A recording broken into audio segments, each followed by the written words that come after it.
কিবরিয়া সততা এবং নিষ্ঠার সাথে মন্ত্রিপরিষদ সদস্যদের কাজ করতে মন্ত্রিপরিষদ সদস্যদের আজকে নির্দেশ দিয়েছেন প্রধানমন্ত্রী। আজকে মন্ত্রিপরিষদে তার প্রথম বৈঠক ছিল এই সরকারের মেয়াদে।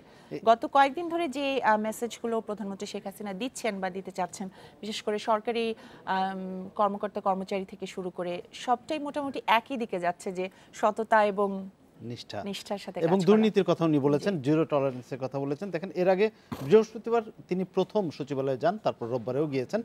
আপনি মানে এই তিন দিনের বক্তব্যের কিন্তু একটা ধারাবাহিকতা আছে।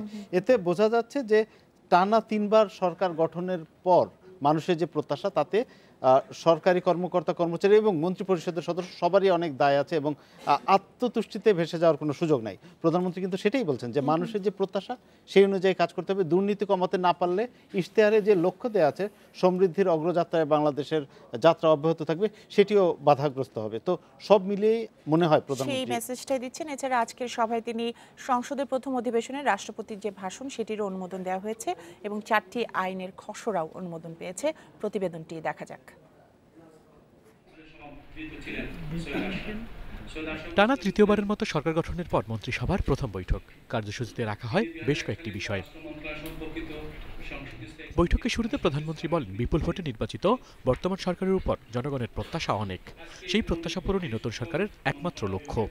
জাতিপিতা বঙ্গবন্ধু শেখ মুজিবের অসমাপ্ত আত্মজীবনীতে আপনারা নিশ্চয়ই পড়েছেন, এবং সেখানে তার পিতা অর্থাৎ আমার দাদা তাকে যে কথাটা বলেছিলেন যে কাজই করো না কেন, sincerity of purpose and honesty of purpose.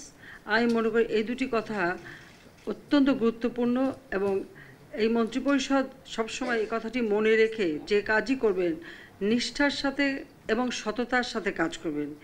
এ সময় বিগত আমলের অসম্পূর্ণ কাজের ধারাবাহিকতা রক্ষার উপর গুরুত্ব আরোপ করেন প্রধানমন্ত্রী।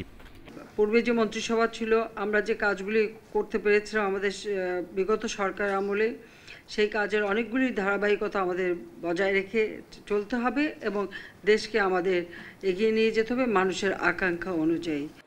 বৈঠক শেষে ব্রিফ করেন মন্ত্রিপরিষদ সচিব মোহাম্মদ শফিউল আলম। তিনি জানান, সংসদের উদ্বোধনী অধিবেশনে রাষ্ট্রপতি যে ভাষণ দেবেন তার খসড়ার অনুমোদন দেওয়া হয়েছে। পাশাপাশি ইটভাটা প্রস্তুত ও নিয়ন্ত্রণ, সমাজকল্যাণ পরিষদ আইন, দেশি বিদেশি কর্মসংস্থান সৃষ্টি সহ নানা বিষয় আলোচনা হয়েছে বৈঠকে।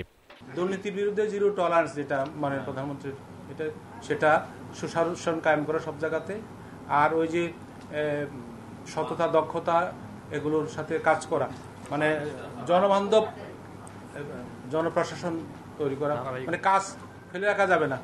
বৈঠকে 47 সদস্যের নতুন মন্ত্রিপরিষদের সব সদস্য উপস্থিত ছিলেন। আল আমিন হোসেন, ইন্ডিপেন্ডেন্ট নিউজ, ঢাকা।